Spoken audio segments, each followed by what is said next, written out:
Hello, welcome to Understanding Power Electronics. Suppose you have a boost converter and it is operating in continuous conduction mode. Let's say you are reducing the load current. As the load current is reduced, at some point the operation will shift to discontinuous conduction mode. It is important for the engineer to know where the boundary between the continuous conduction mode and discontinuous conduction mode lies. So in this video, we will see under what conditions the boundary between CCM and DCM, that is continuous conduction mode and discontinuous conduction mode, arises, and how does the converter operate under this boundary condition. So that is our aim, and let's get started. This is a boost converter. It's a DC to DC converter. The input voltage Vin is DC. The output voltage V0 is DC. It is a boost converter, so the output voltage V0 is higher than or at the worst equal to the input voltage Vin. We are treating the components as ideal. The switch is ideal, the diode is ideal, and all other components are treated as ideal. That helps us to understand how the converter operates in a simple manner. First, let's do a recap of the continuous conduction mode operation, that is the CCM operation of a boost converter. We will just go through it briefly. There is a detailed video of the boost converter under CCM operation in this series of videos. You may want to go through that video in case you are not familiar with the boost converter operation under CCM.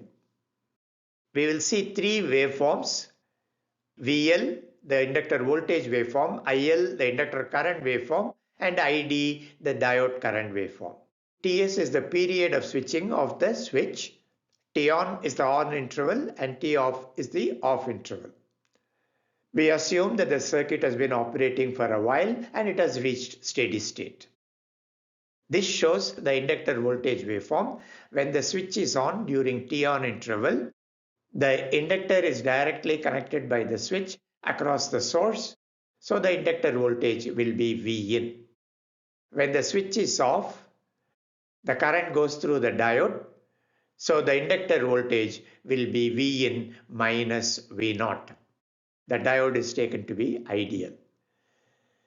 Now this voltage is applied to the inductor, so the inductor current has the waveform shown here. Starts at some value I1, goes up at a slope of Vin by L, the applied voltage is Vin, and reaches a peak of I2, and then when the switch is switched off, the current starts to fall.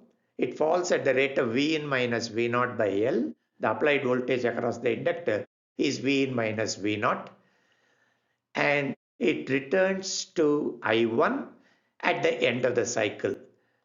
The circuit is operating under steady state, so the current returns to I1. The inductor current average, that is the average inductor current, is the input DC current.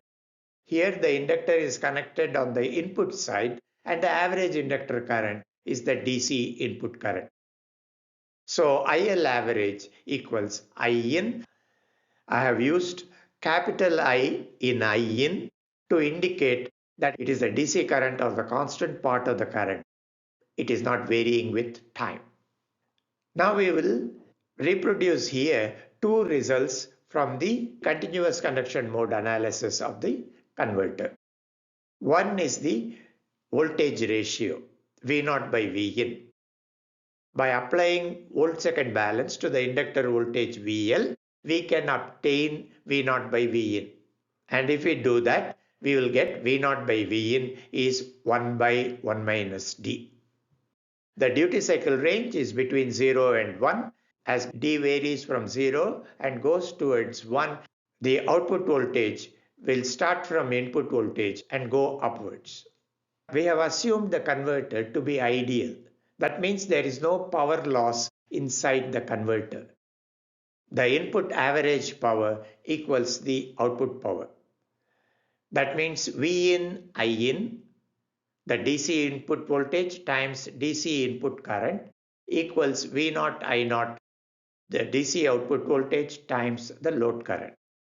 So V naught by V in is 1 by 1 minus D equals I in by I naught. The next result is delta IL, which is the peak to peak inductor current ripple, which is an important parameter in the design of converters. Delta IL is simply V in by L times T on, the slope at which the current is rising times the time for which the current is rising, which is T on, or V in by L times DTS. T on is duty cycle times period. So delta IL is V in TS by L T. You can rewrite this equation for delta IL in terms of V naught.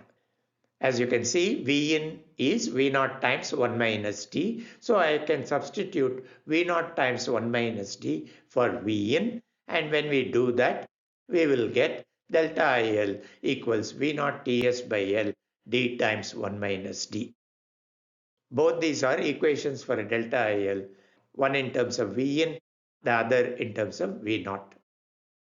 Now, if you look at the inductor current, when the switch is on, the inductor current flows through the switch. So this part of the inductor current flows through the switch. When the switch is off, the inductor current flows through the diode. It flows through the diode for the whole of the off period in CCM. So this part of the inductor current is the diode current. Now we will draw the diode current separately here. It will be as shown. This diode current is the one that flows into the load and the output filter capacitor. The average or the DC component of this diode current is the load current. The ripple part of the diode current gets absorbed by the capacitor. So average of the diode current, ID average, equals I naught, the DC output current. Notice one thing here, an important point I want to highlight. In CCM, V naught by V in is 1 by 1 minus D. Output voltage does not depend on the load current, ideally at least. Likewise, delta IL, if you look at it, it does not depend on the load current. So neither V naught nor delta IL, neither of them depend on the load current. Please remember this. This will be useful as we go through this video.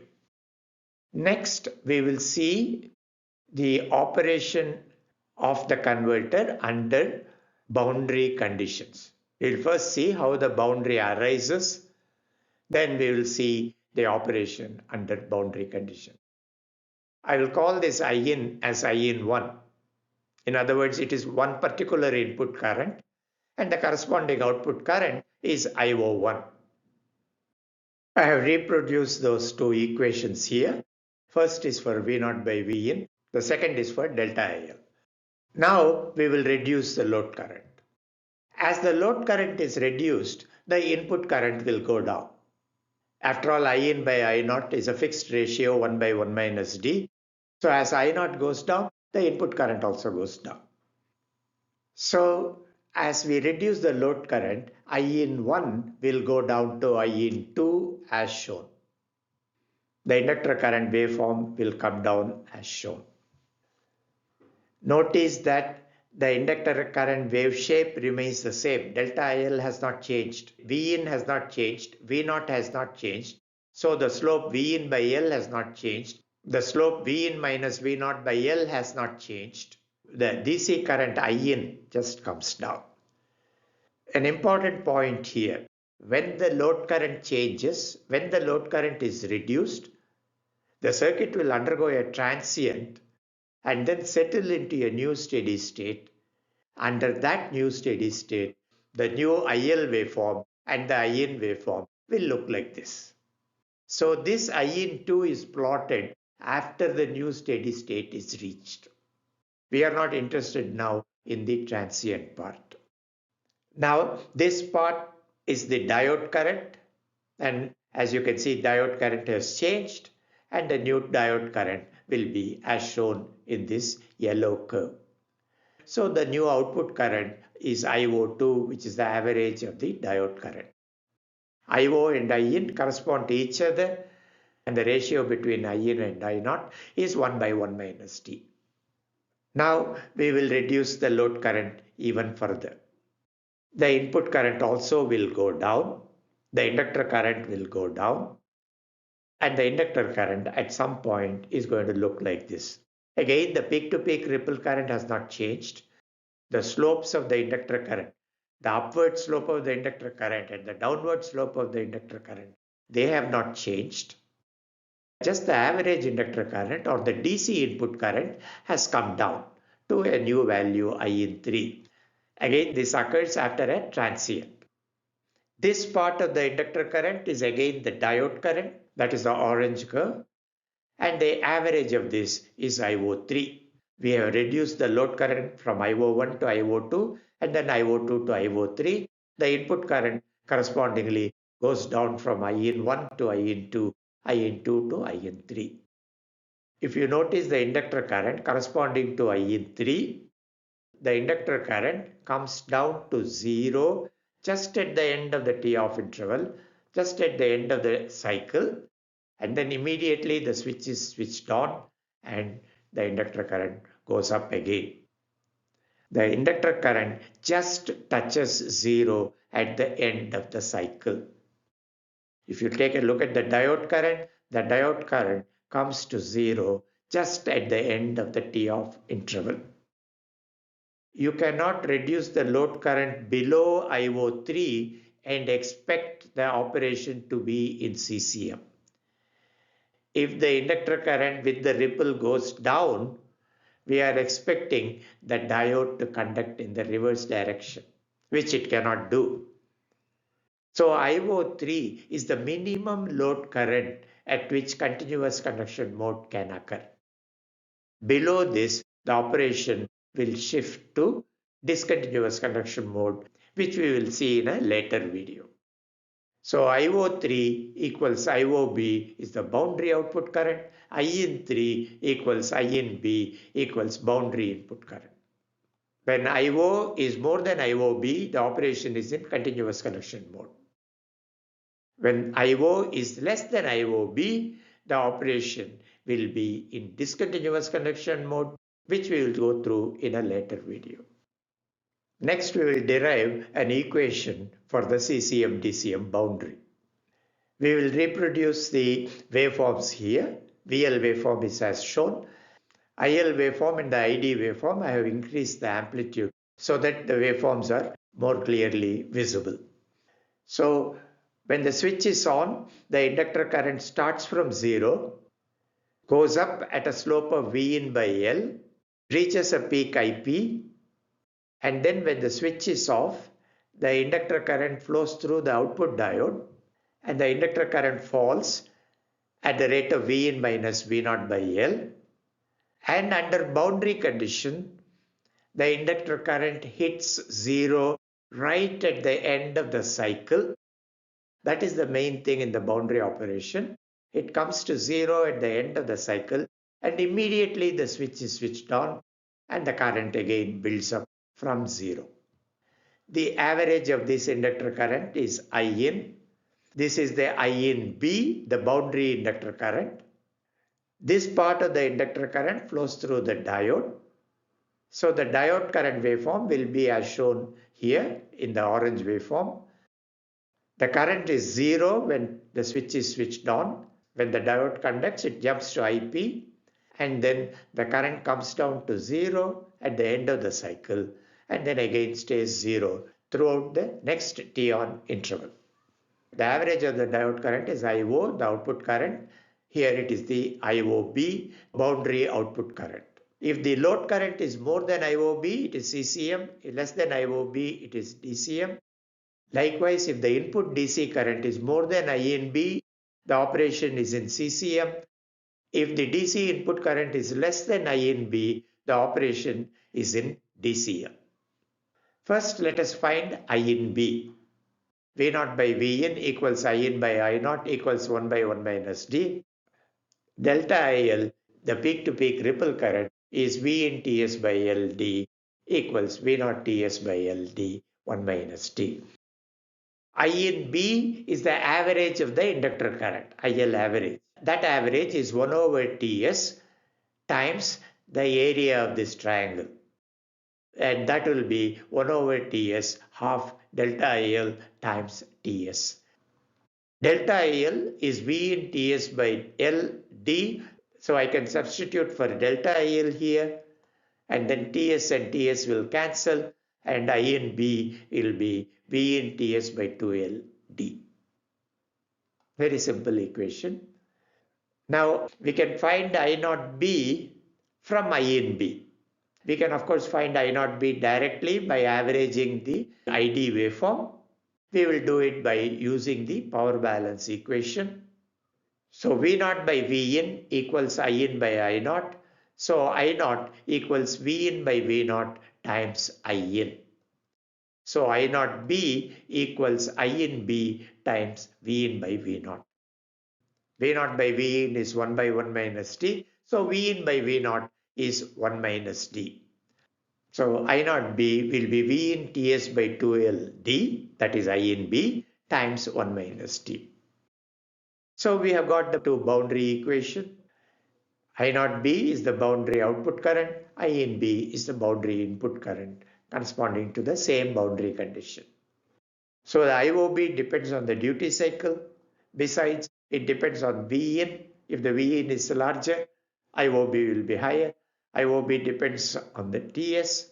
If TS is larger, more likely the inductor current will come down to 0 before the end of the cycle. So if TS is larger, IOB, the boundary current will be higher. Likewise, if L is smaller, there may not be enough energy in the inductor to keep the current going throughout the off interval. So the boundary current will be higher. Next, we will see the same boundary equation in different forms. We derived an equation for IOB, the boundary output current. IOB equals V in Ts by 2L D times 1 minus D. We also derived an equation for I in B, the corresponding boundary input current. I in B equals V in Ts by 2L D. These two equations are given in terms of V in, the input voltage. Now we can normalize these equations. One way of normalizing is to use the input voltage as the base voltage. Normalization is a technique that we often use. There are a few videos on normalization in the buck converter series of videos. Normalization simplifies the equations and allows one to see the essential properties of the converter in a simple manner. Normalization also allows comparison across scales of design. Let's say we have two different converters, one a high power converter, one a low power converter, one switching at high frequency, one switching at low frequency. How do we compare these designs? How do we know where in the design space our design is in each of these applications? Normalization allows you to do that. We can use what I call base V in normalization here. The voltage normalization factor is V in. The current normalization factor conveniently can be taken as V in Ts by 2L, just this factor. So that means all voltages in the circuit can be divided by V in to get dimensionless variables or parameters. And all currents in the system can be divided by V in Ts by 2L to again get dimensionless variables or parameters. So the normalizing voltage or the base voltage Vn is V in. The lowercase n here stands for normalizing factor. In is V in Ts by 2L. The normalized output voltage VON, the subscript n stands for the normalized variable. That equals VO by Vn, that is VO by Vin. VO by Vin is of course 1 by 1 minus D. So the normalized voltage equation will be VON equals 1 by 1 minus D. You can see that this is a dimensionless equation which relates the normalized output voltage and the duty cycle. For the normalized boundary current, we are simply taking the V in Ts by 2L here to the left hand side. So IOBN, which is the normalized output boundary current, equals IOB by IN. That will be IOB by V in TS by 2L. That will be D times 1 minus D. This is again a dimensionless equation. This is the boundary output current. Likewise, we can take the boundary input current INB and write it in normalized form. INBN, the normalized input boundary current, is INB by IN, which is D. Again, you notice that this is a dimensionless equation. There are no units in this equation. So these equations, IOBN equation, INBN equation, VON equation, these three equations are identical in every boost converter design. Irrespective of whether inductance is different, the switching frequency is different, or the input and output voltages are different. That is the basic idea behind normalization. So the boundary output current is V in Ts by 2L D times 1 minus D. And the corresponding normalized equation is IOBN equals D times 1 minus D. The boundary input current I in B is V in Ts by 2LD, and the corresponding normalized input boundary current is I in Bn equals D. In many DC-DC converter applications, the output voltage V0 will be held constant. It will be regulated to be constant even while the input voltage Vin is changing, even when the output current, load current I0 is changing. Under such circumstances, it may be better if we recast these equations with V0 in place of Vin. So let's do that. We know V0 by Vin is 1 by 1 minus D. So Vin equals V0 times 1 minus D. So we can substitute for Vin in these two equations. In which case, these equations can be rewritten as IOB equals V0 Ts by 2L D times 1 minus D whole square.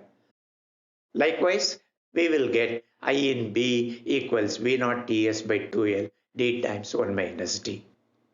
We can obtain normalized equations based on these two equations. We can use output voltage V0 as the voltage normalizing factor or the voltage base, since it's a constant. So base V0, Vn, the normalizing voltage, is V0 here. We have used capital N as a subscript to differentiate this from the base Vn quantities. In will be V0 Ts by 2L. Again, I capital N. Now, notice that the output voltage is the normalizing factor. So what we can do is to find the normalized input voltage. Normalized output voltage is of course 1. The normalized input voltage V in N is V in by Vn. So it is V in by V0. V0 by Vn is 1 by 1 minus D. So V in by V0 will be 1 minus D. So V in N is 1 minus D. That is the normalized equation for the input voltage in this case. I0 Bn is the normalized output boundary current. That will be this part divided by V0 Ts by 2L, and that is D times 1 minus D whole square. So I0 Bn equals D times 1 minus D whole square is the normalized output boundary equation using base V0. Likewise, I can take the input current and divide it by the current normalization factor. INBN equals INB by IN, that will be D times 1 minus D. We have here the equation for I0B, the output boundary current, using output voltage V0, and the corresponding normalized equation is here. I0Bn equals D times 1 minus D whole square. Likewise, here we have the input boundary current equation INB using output voltage V0 again, and the corresponding normalized input boundary current INBn is D times 1 minus D. Next, we are going to plot the boundary current. Let's plot the normalized equation so that the plot is more general. And we have 4 equations. So which one are we going to plot? We can see the utility of each of these equations. Usually in design specifications, the load current or the output current is given to you. So it makes sense to find out what is the output boundary current first. So let's not plot the I and B equations. So that leaves us with IOB equations, 2 of them, one using V in and another using V naught. As I mentioned earlier, in many applications, V naught is held constant. So let us use the equation with V naught for plotting. That leaves us with the red equation. So next we will plot IOBN and V in N using base V naught. We will first rewrite the boundary equation IOBN equals D times 1 minus D whole squared in a slightly different form, and then we will do the plotting. We are now going to plot the boundary equation. This shows what we got earlier. The base V naught normalization, Vn is V naught and In is V naught Ts by 2L. V in N, the normalized input voltage, is 1 minus D, and IOBN, the normalized boundary output current, is D times 1 minus D whole square. We can plot IOBN versus D. We will plot instead V in N versus IOBN. That is V in N versus ION. The normalized input voltage versus the normalized output current. The input voltage variation is normally given in the design. The load current variation is also normally given in the design. Our plot can be between these two quantities. So we will rewrite this boundary current equation with V in N replacing D. If you look at this voltage equation, V in N equals 1 minus D. So D is 1 minus V in N. We can substitute that D here to get an equation relating IOBN and V in N. That will be IOBN equals 1 minus V in N times V in N square. The y-axis is V in N, the x-axis is ION. If you plot this, it will have a shape shown here. If the normalized current, ION, is more than the boundary current, then the operation will be in CCM, otherwise the operation will be in DCM. If the operation is to the right side of this curve, the operation is in continuous conduction mode. If the normalized output current lies to the left side of this curve, the operation will be in discontinuous conduction mode. Now consider a particular operating point. The converter is operating at this boundary point. Corresponding to this, the V in N is 0.3. At the boundary, the CCM equations are still valid, so V in N will be still 1 minus D. V in N is 0.3 here, so D is 0.7. So this corresponds to a duty cycle of 0.7. Likewise, here V in N is 0.9, the duty cycle here is 0.1. Likewise, here it is 0.2.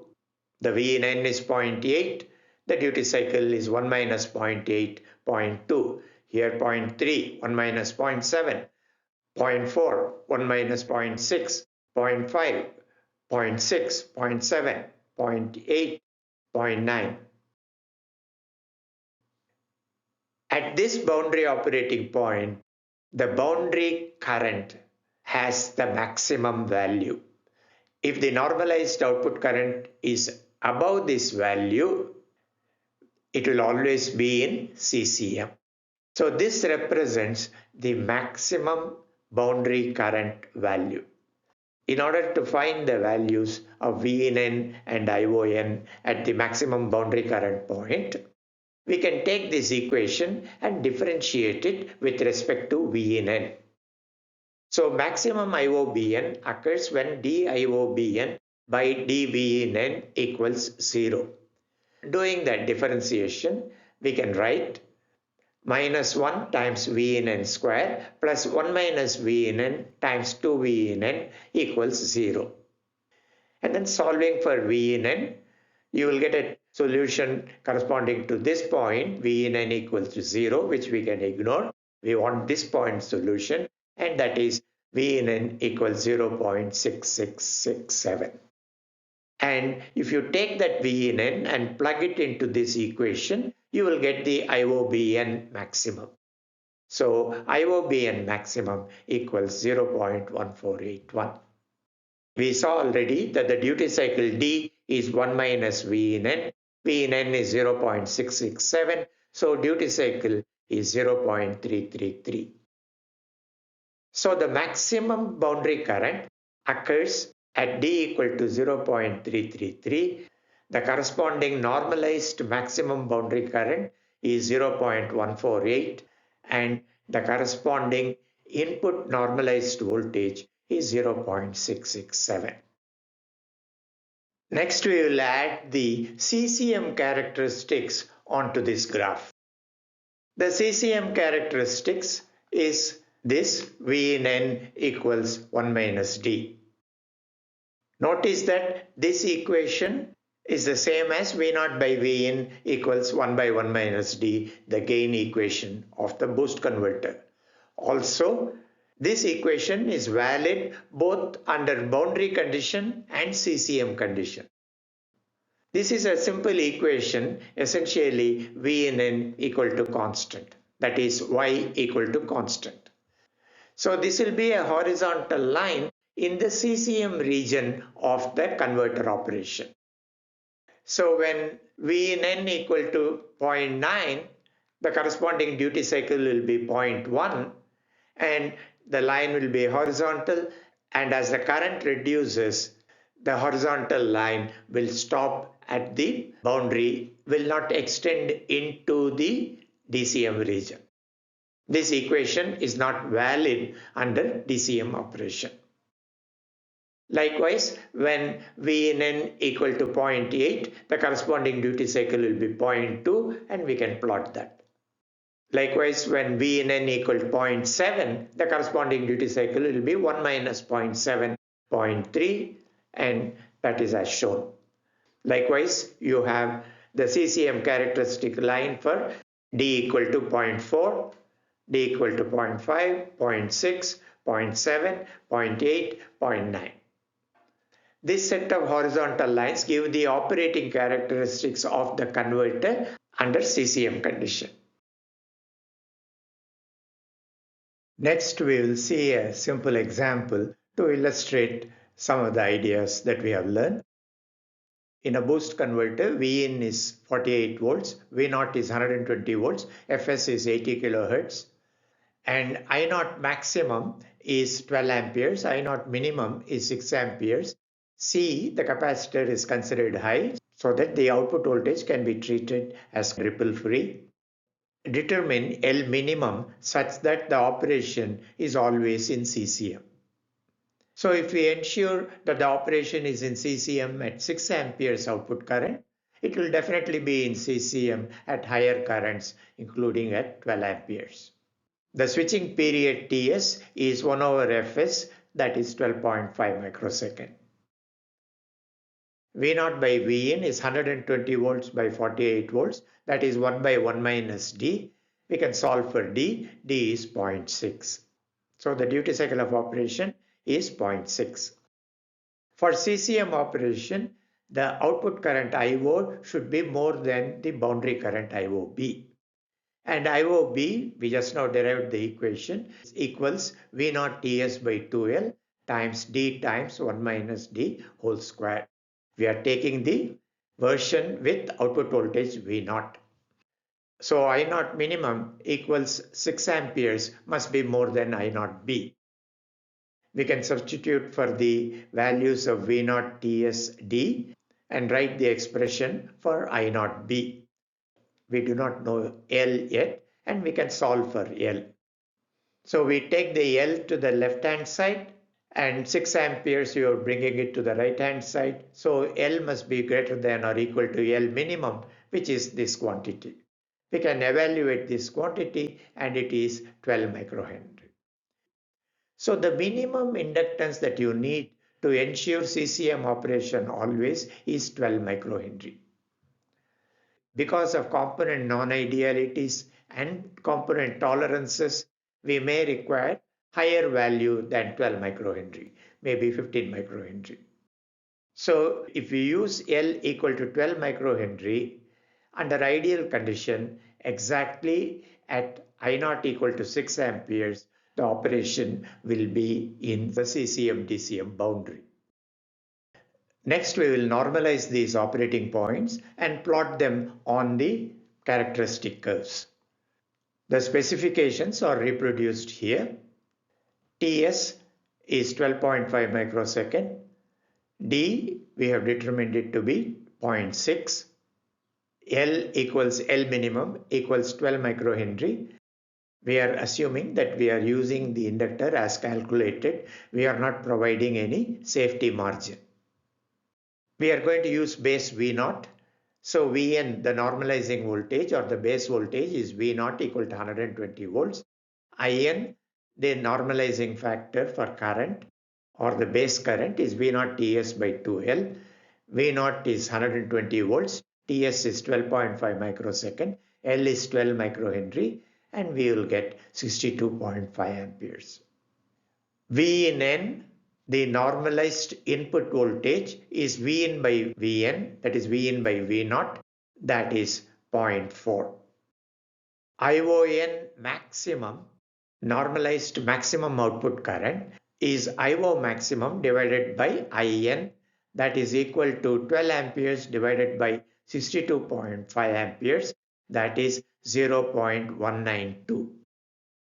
So the operating point under this condition will be V in N will be 0.4 and ION maximum will be 0.192. We can plot that on the graph. The normalized current here is 0.192 and the corresponding normalized voltage V in N is 0.4. The next operating point is ION minimum, that is IO minimum divided by IN, that is 6 amperes divided by 62.5, that is 0.096. As the current is reduced, ION changes from 0.192 to 0.096. V in N value remains the same. Now the converter operates under boundary condition. As the load current changes, the output voltage to input voltage ratio does not change at all. So the regulation is very good. Most DC-DC converters under CCM condition will have good regulation. With this, we have come to the end of this video. In this video, we saw the operation of the boost converter under CCM DCM boundary current. We also saw the combined characteristics of the converter under boundary condition and under CCM operation condition. We saw a simple example to illustrate the use of the boundary equation. If you like this video and this series of videos, please consider subscribing to this channel and clicking the like button. Thank you.